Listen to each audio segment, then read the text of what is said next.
que está nos assistindo.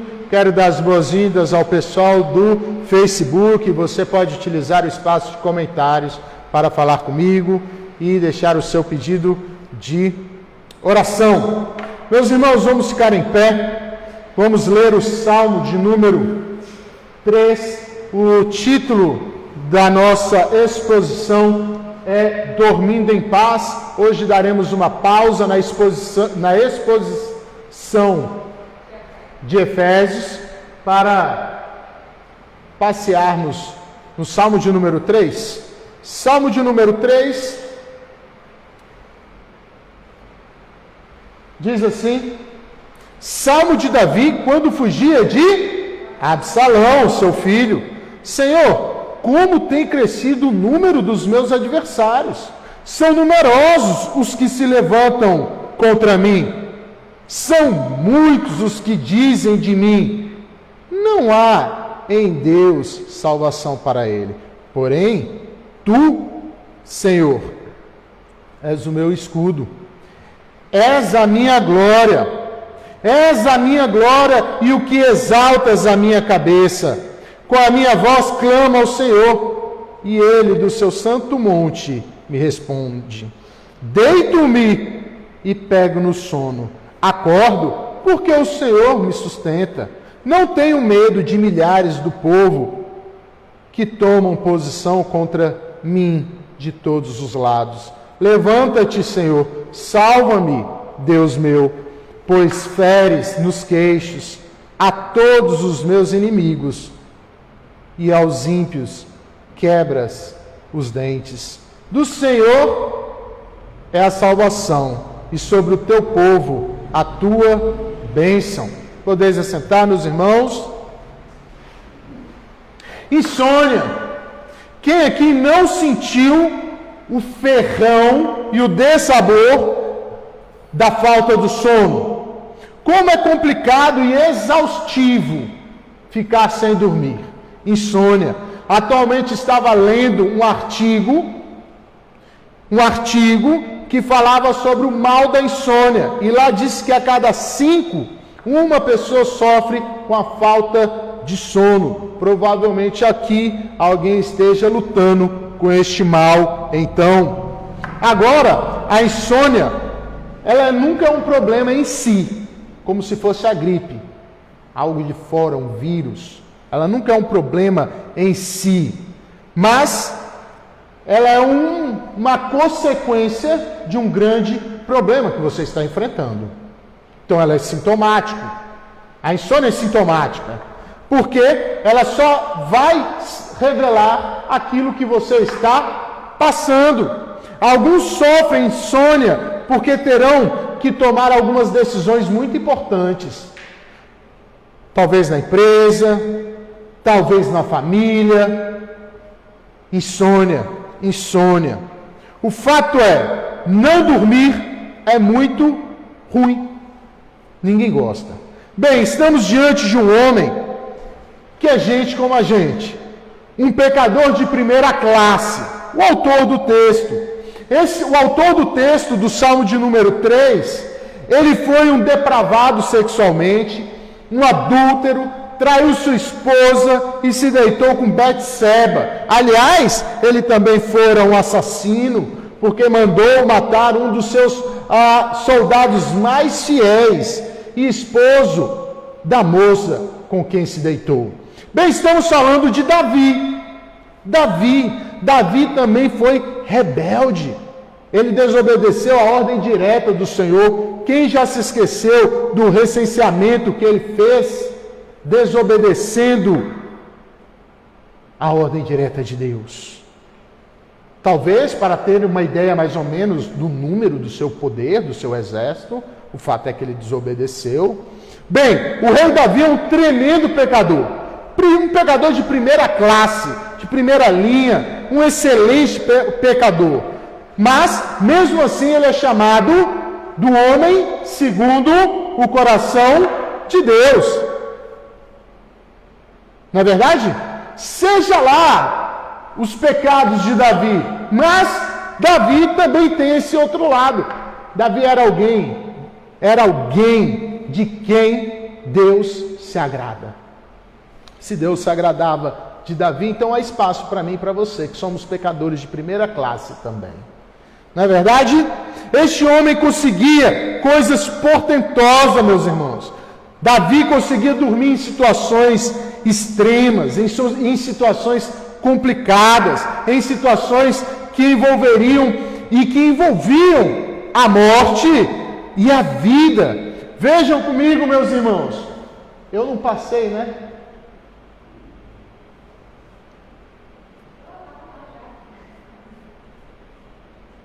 Calma aí. Eu não passei.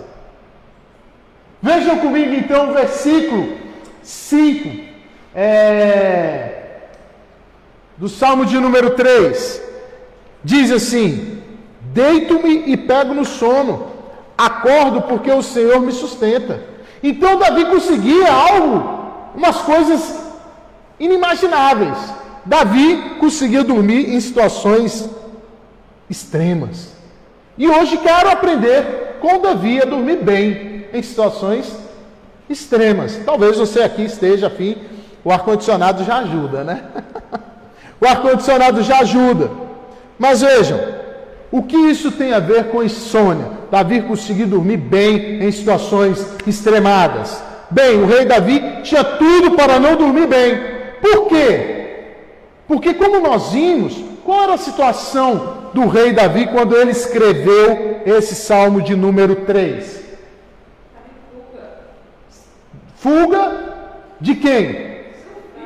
Do próprio filho Absalão. Do próprio filho Absalão. O contexto do Salmo 3, ele está em 2 Samuel, capítulo 13 a 20. Nós lemos só alguns pedacinhos para entender por que Davi estava fugindo do seu filho Absalão.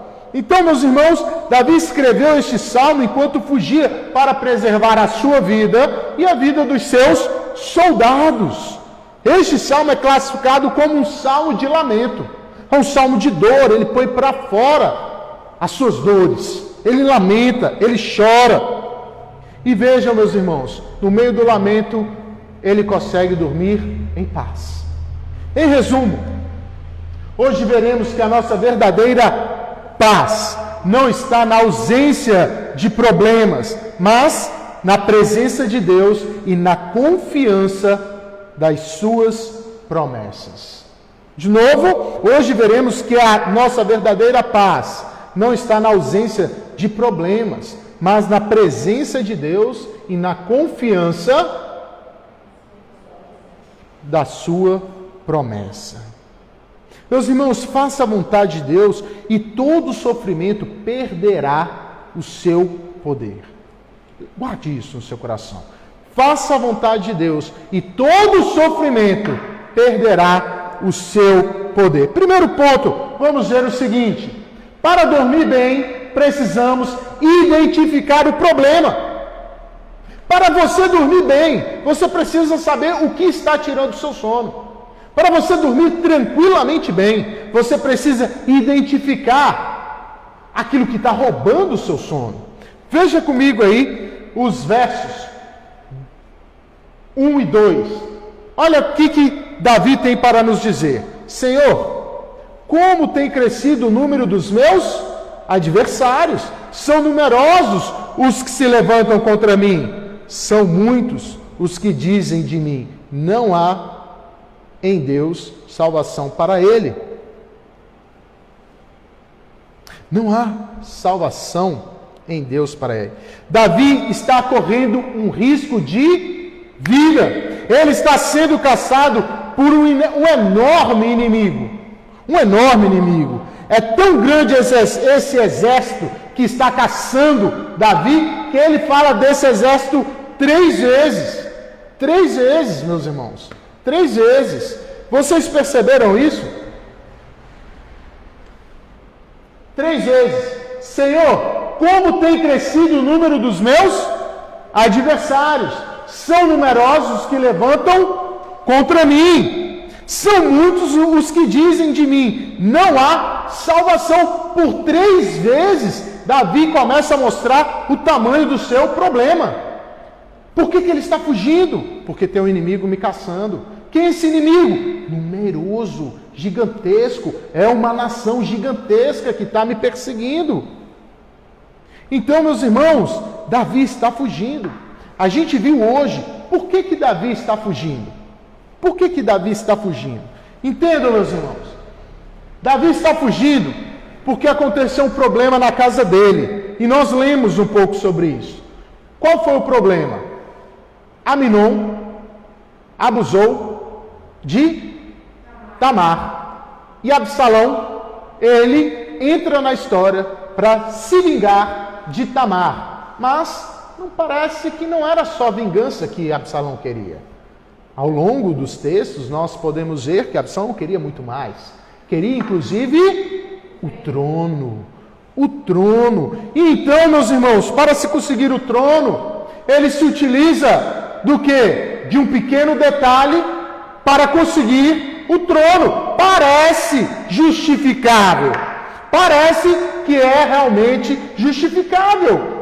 Vou tirar agora o trono do meu pai, que não tomou conta de sua filha. Eu serei o seu rei.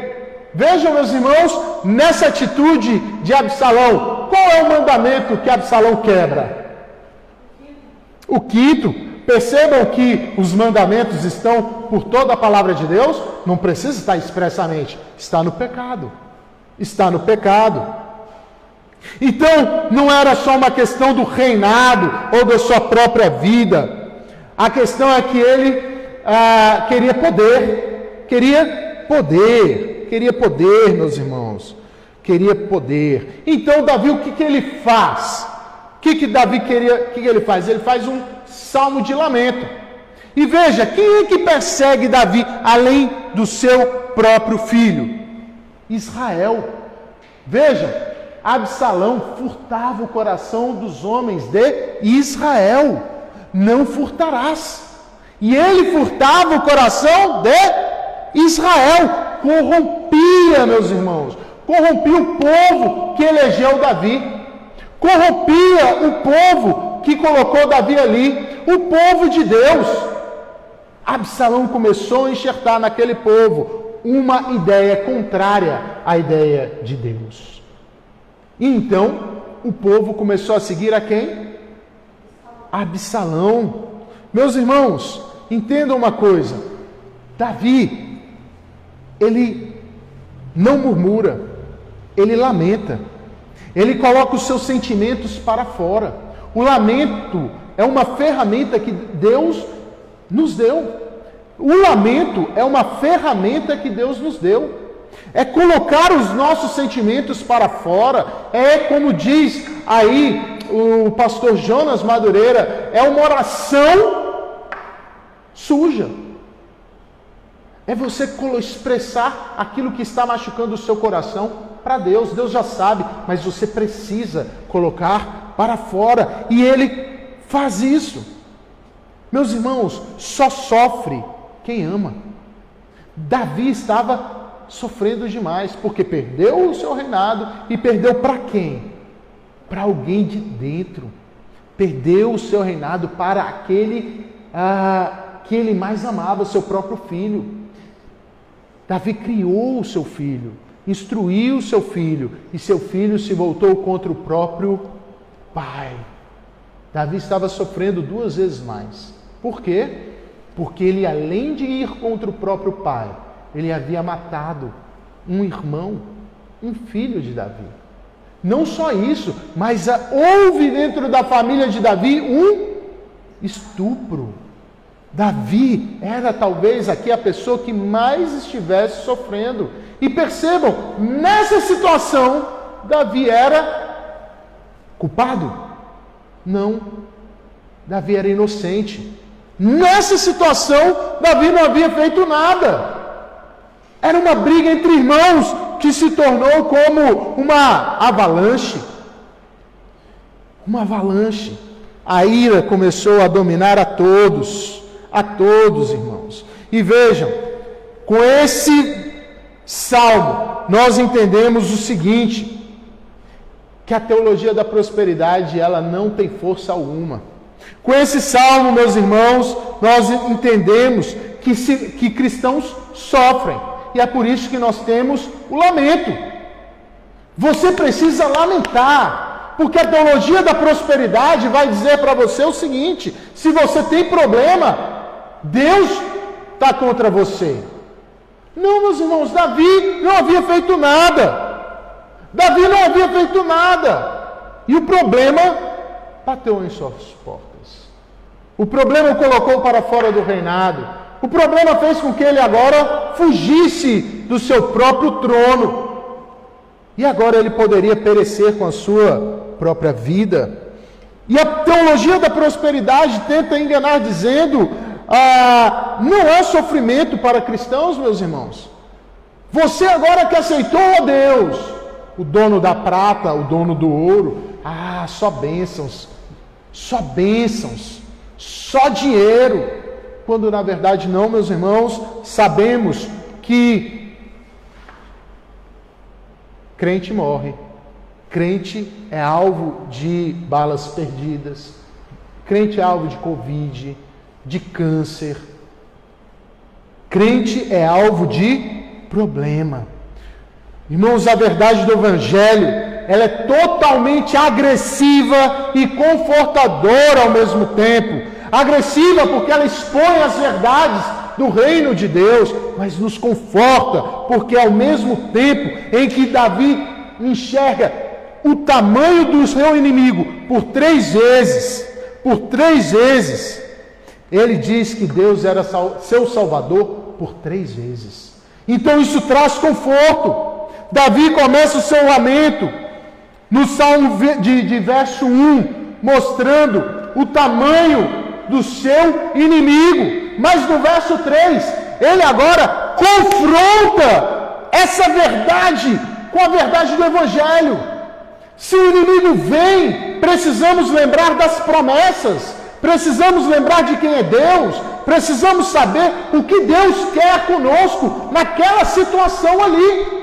Veja, tu, Senhor, és o meu escudo, és a minha glória e o que exalta a minha cabeça. Para as 3 vezes que o inimigo se levanta, Davi apresenta a grandiosidade de Deus também 3 vezes. Porém, tu és o meu escudo, és a minha glória e o que exalta a minha cabeça. Meus irmãos, para a gente conseguir dormir bem, precisamos lembrar de quem Deus é. Precisamos voltar a dizer as verdades divinas.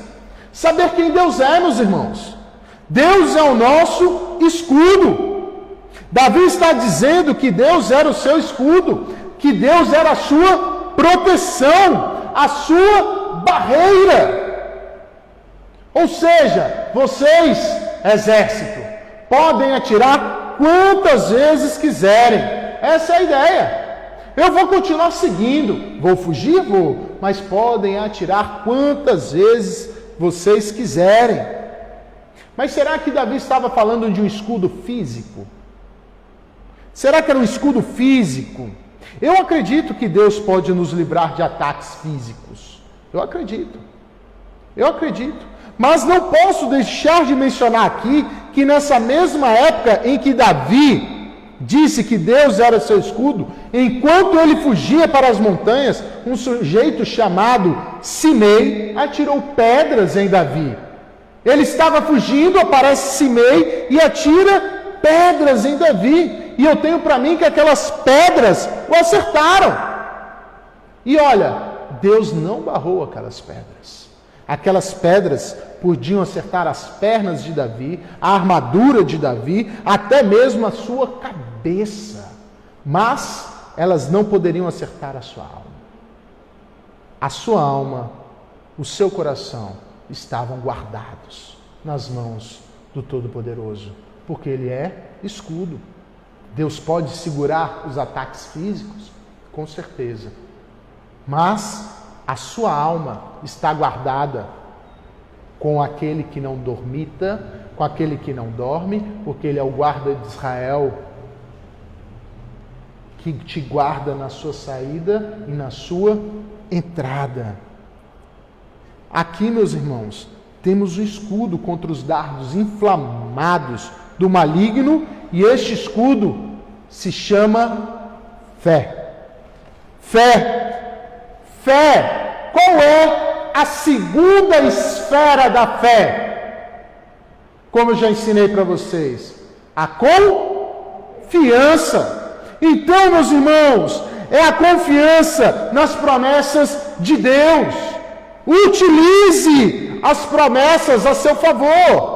Tu, Senhor, é meu escudo. Ser escudo nem sempre quer dizer que Deus não permitirá que soframos. Tem crente morrendo todos os dias. Mas, lembra o que Jesus disse: não temeis esses que podem matar o corpo. Não temeis, mas não podem nada fazer contra a alma de vocês. Mas temei aquele que é Deus, que pode matar a alma de vocês. Então temam aquele que pode realmente destruir vocês. O corpo não. O corpo vai te trazer um mero sofrimento. Mas e a alma de vocês? É o que Jesus está nos trazendo. Tomem cuidado. Então Deus é o nosso escudo, aquele que guarda a nossa alma, aquele que protege a nossa alma, o nosso espírito. Que coisa boa! O nosso corpo pode sofrer? Pode, mas haverá um corpo glorificado esperando por nós. Que maravilha! Que maravilha! Então Deus é o nosso escudo. Qual outra verdade que Deus tem para nós?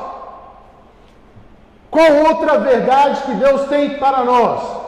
Que Ele é a minha glória. Isso aqui, meus irmãos, é o que há de mais extraordinário, porque a maioria dos homens vivem para a sua própria glória. Mas aqui temos um rei vivendo para a glória de outro rei. Que possamos aprender com o Senhor Jesus, que disse que a minha comida é fazer a vontade do meu Pai. Aqui temos o rei nos ensinando, mostrando o que Jesus viria fazer daqui a pouco. Que ele não vivia para a sua própria glória. E glória, meus irmãos, para o rei é tudo o que ele precisa. Porque a glória vai dar a ferramenta que ele precisa para governar. Sem glória, o rei não tem poder. Sem glória, não tem um peso a sua palavra. Sem glória, ele é desacreditado. Por isso que um rei precisa de glória. Um rei, ele é glorioso por natureza. Mas aqui temos um rei que disse: és a minha glória. Quem? Deus. Eu vivo por sua glória. A sua glória é o meu alvo. E essa não é a primeira pergunta do nosso breve catecismo? Qual é a nossa função? Viver para a glória de Deus e gozá-lo para sempre. Com quem nós aprendemos isso? Com Davi. Com quem nós aprendemos isso? Com o Senhor Jesus, que se esvaziou para viver para a glória de Deus Pai. Meus irmãos, você quer dormir bem hoje à noite? Vamos viver para a glória de Deus Pai. Vamos buscar a sua glória.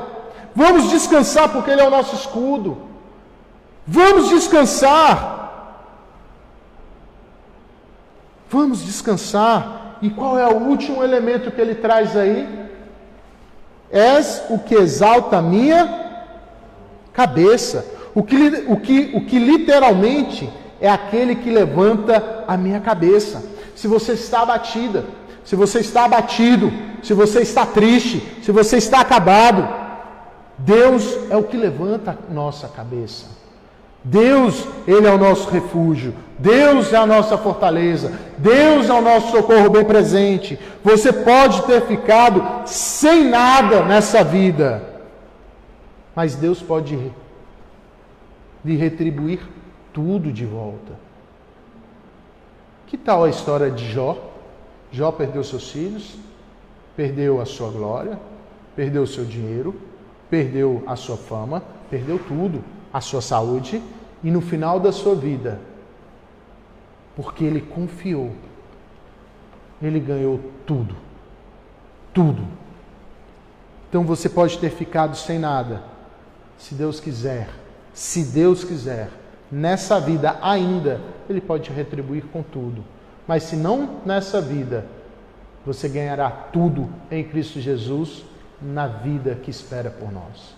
Tudo. Tudo. Deus pode fazer isso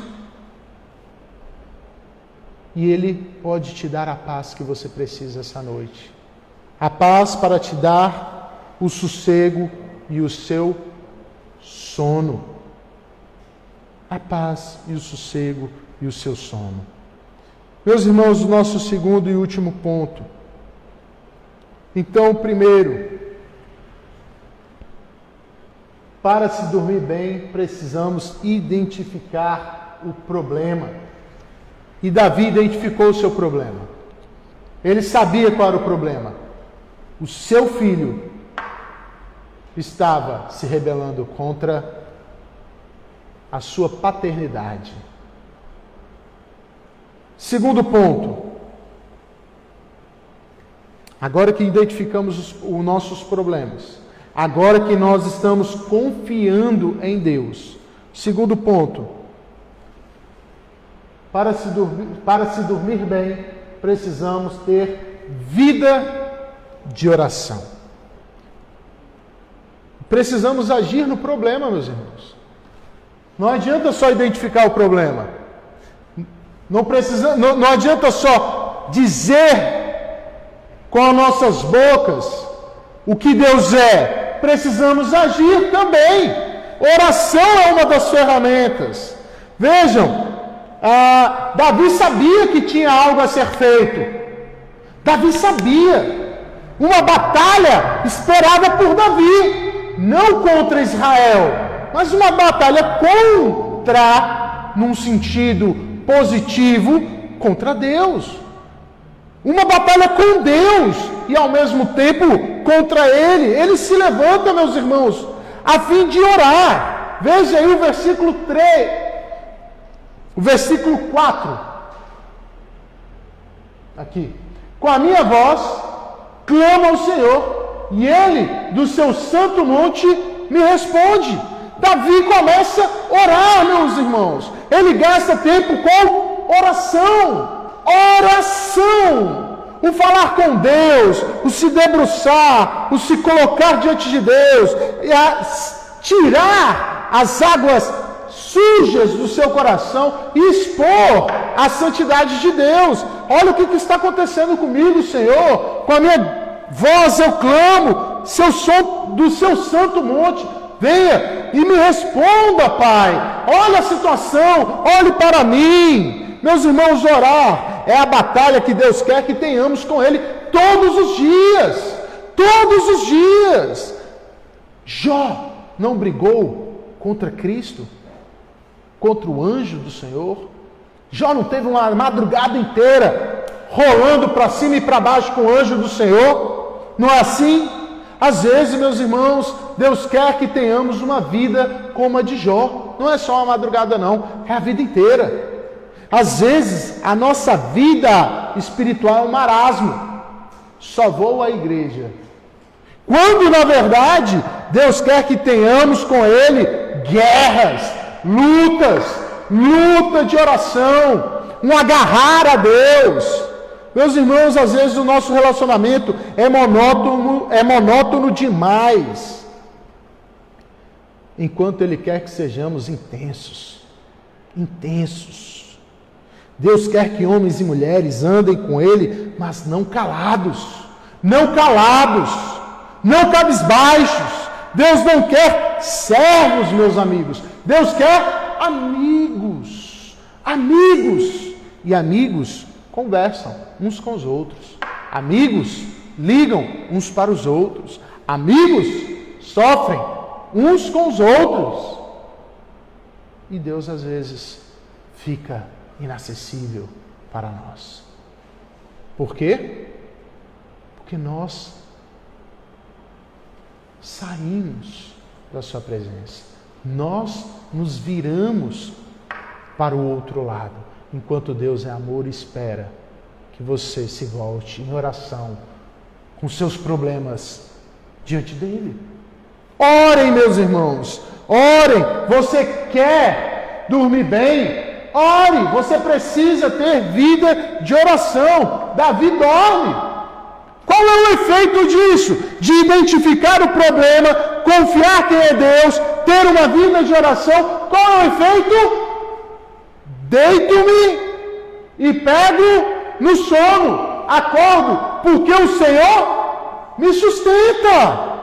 Me sustenta. A verdade, meus irmãos, que Deus poderia tirar o ar dos seus pulmões enquanto você estivesse dormindo, mas se você acordou, é porque Ele te sustenta. Deus, com o estalo, poderia acabar com as suas vidas, mas se acordamos é porque Deus nos sustenta. Que possamos nos agarrar a essa verdade, declarar essa verdade, orar, David, é por essa verdade. Precisamos orar, usar isso como oração. O Senhor me sustenta, o Senhor me sustenta. Eu vou trabalhar, está difícil, o meu chefe é chato, mas o Senhor me sustenta. Meu corpo está acabado, o Senhor me sustenta. Eu vou confiando. Hoje eu não sei se volto para casa, mas o Senhor me sustenta. Estou levantando, não quero trabalhar, mas o Senhor é quem me sustenta. Porque se Ele me levantou hoje da cama, meus irmãos, é porque Ele deu força para isso. O Senhor me sustenta. O Senhor me sustenta. Então Davi, ele ora, acorda e continua com a sua oração, dizendo que o Senhor sustenta. E veja, meus irmãos, Davi continua: levanta-te, Senhor, salva-me, Deus meu, pois feres nos queixos a todos os meus inimigos e aos meus inimigos e aos ímpios quebras os dentes. Qual é a preocupação maior de Davi? É com a sua própria vida? Olhe para o texto.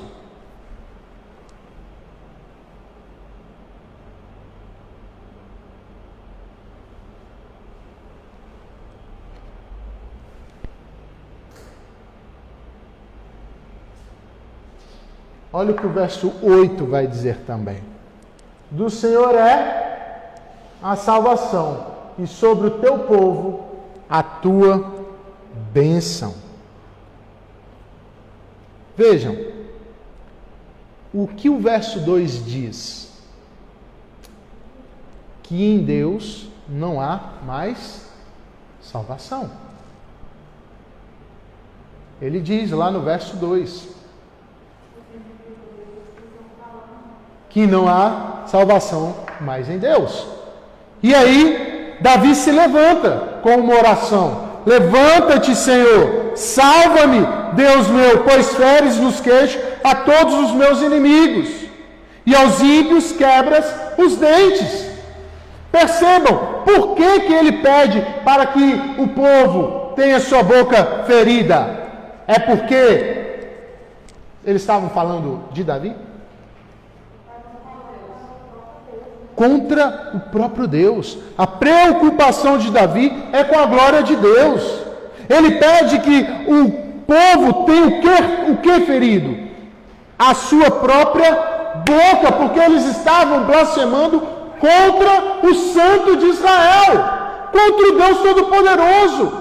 Então, meus irmãos, vejam a preocupação de um rei, preocupado com a glória do rei do mundo. E ele fala: Deus, para essa nação que se levantou contra mim, mas contra mim pouco importa. O que me preocupa mais é porque eles estão falando que em ti não há mais salvação. Levanta-te, porque essa, meus irmãos, era a corrupção. Essa era a corrupção Essa era a corrupção de Israel. Lá em 2 Samuel, o que é dito? Ele furtava o coração dos homens de Israel. Então agora, não há mais Deus. Há outros deuses, ídolos. No teu Deus não há mais salvação. Aquele que havia salvado um povo das mãos de um gigante, agora eles estavam corrompidos. Eles estavam corrompidos. Nós temos que tomar muito cuidado aqui. Veja, Absalão era o filho do próprio rei. Não é isso? E esse filho começa a corromper a própria comunidade. Precisamos tomar muito cuidado, meus irmãos, com os pastores, com a liderança que nasce dentro da nossa própria igreja. Porque, se não for uma liderança bíblica, nós seremos corrompidos. Nós seremos corrompidos. Então temos que tomar cuidado. Às vezes o ataque não é de fora, é de dentro. Por isso que precisamos estar grudados, agarrados à palavra de Deus. A pior corrupção, meus irmãos, é quando aquele que parecia o seu filho, aquele que parecia o seu irmão, aquele que parecia o seu colega, começar a falar contra o Deus de Israel, a te corromper, a te corromper, a te corromper. E você começar a ter o seu coração furtado, sem saber, porque você confia tanto nele. Por isso que a verdade, meus irmãos, ela divide. Ela divide. Por isso que Jesus vai dizer: se você não negar até seus pais, não tomar a sua cruz, não é digno de ser chamado meu discípulo. Por isso Davi entendia isso, meus irmãos. Davi, ele fala: Senhor, o povo está blasfemando. Senhor, o povo está indo contra o Senhor. Quebra-lhes os dentes. Mas ao mesmo tempo em que Davi pede a disciplina, Davi também quer que haja salvação. E é assim que tem que ser, meus irmãos. Do Deus é a salvação. E sobre o teu povo a tua bênção. A tua bênção. A tua bênção. Ao mesmo tempo em que ele quer a disciplina, ele quer que o povo se volte para Deus. Podemos falar: Deus, quebra a boca de todos os ímpios de Aruanã, mas que no final eles sejam salvos. Podemos. O que importa no final das contas é se o seu coração está nas mãos de Deus. Seja você mutilado, seja você escapando com vida, seja lá como você está, mas você precisa de Deus no seu coração. Você precisa, para que você durma bem, você precisa ter Deus no seu coração. Não importa, meus irmãos, o estado físico do seu corpo, se o seu coração estiver nas mãos do Criador. Né, David? Ao mesmo tempo, então, que ele pede disciplina, ele pede salvação. Ele pede salvação. E ele utiliza aqui a palavra Senhor em caixa alta. Em caixa alta, ele está utilizando a palavra Yahvé. Yahvé. E um dos significados dessa palavra é aquele que faz com que suas promessas venham a ser. Aquele que faz com que as suas promessas venham a ser. É isso que significa Yahvé. E Davi sabia isso, porque ele sabia hebraico. Ele sabia, ele utiliza a palavra Yahvé aqui para que ele pudesse trazer à memória aquilo que podia lhe dar esperança. Então ele utiliza Yahvé, aquele que faz com que as suas promessas venham a ser. Davi se lembrou, meus irmãos, da aliança. Lembrei da minha aliança, portanto, diz aos filhos de Israel: eu sou Yahvé. Ele se lembrou da aliança, meus irmãos. Ele se lembrou da aliança. Ele se lembrou, esse é o Deus da aliança, é o Yahvé. Ele não quebra a sua aliança, ele não é homem para mentir. Então, que aliança, que promessa fortalece agora o coração de Davi? Essa aqui, ó. Porém, a tua casa e o teu reino serão firmados para sempre diante de ti. Teu trono será estabelecido para sempre. Eu posso estar correndo hoje. Eu posso estar sendo perseguido agora. Mas Deus havia dito para mim que o meu trono seria estabelecido. Eu não sei o que vai acontecer. Mas eu sei que Deus é o meu escudo. Por isso eu vivo para a sua glória. E é Ele quem me levanta quando eu estiver abatido. Quer dormir bem? Lembre-se que Yahvé é aquele que pode trazer à tona as promessas. Então, se agarre como Davi fez, com as promessas de Deus. E meus irmãos, e tem promessa maravilhosa que Jesus veio para aqueles que não o recebeu, para salvar inimigos que o colocou na cruz. E que ele ressuscitou e agora reina, e ele é o Rei dos Reis, o Senhor dos Senhores, e que nos prometeu que voltaria para nos levar para a eternidade. Isso é para qualquer um? Não. Isso é para aqueles que confiam nas promessas de Deus. Somente. Então, meus irmãos, o segredo para dormir bem é você identificar o problema.